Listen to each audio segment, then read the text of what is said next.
that dance one more time? I don't know if I have any. All right, we are live on Instagram, live on Facebook. Oh, good. Hi, everyone. My name is James, and today we're going to be talking about some do's and don'ts of local ranking. All right, so let's jump right into it. First thing we're going to talk about is local citations. Make sure that you claim your profiles. Think about Google My Business, Bing Places, Facebook, some of the bigger sites. You want to make sure that you claim your profile as soon as you can. Also, you want to think about NAP consistency. That's going to be your name, your address, your phone number. You want to make sure that your website matches up with some of these other top citation locations. Again, that's going to be your Google My Business. That's going to be your Bing Places, your Apple Maps, Facebook, Yelp, other places like that. It's super important that it's consistent across the web, and that's going to really help with your local rankings. Make sure that you don't create fake listings. Don't go get like a P.O. box across town so that it looks like you have a presence in that area. Again, Google's getting a lot smarter. They're identifying this stuff, and they're either just shutting it down or they're going to apply a penalty. So don't risk it. Don't do that. It's not a good thing to do. Next, reviews. You do want to encourage people to leave your reviews. An easy thing that you can do is make sure that on your site there's a link to either Google reviews or Yelp or other places that your customers leave your reviews. Just placing a link on your site makes it really easy for them to get there and will more likely get them to write a review for you. Also, make sure that you respond to reviews,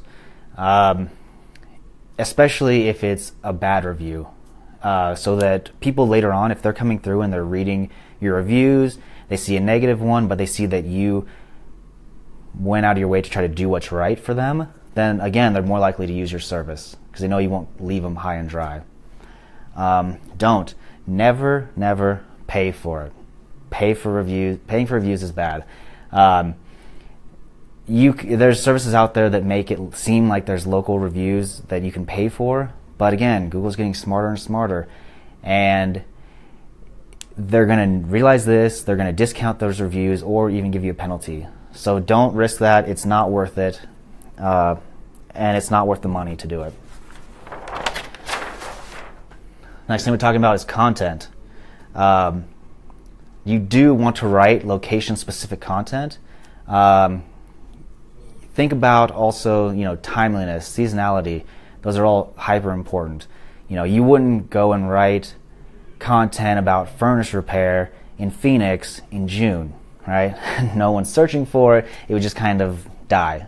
So it doesn't make sense. So just think about that when you're creating new content or whatever.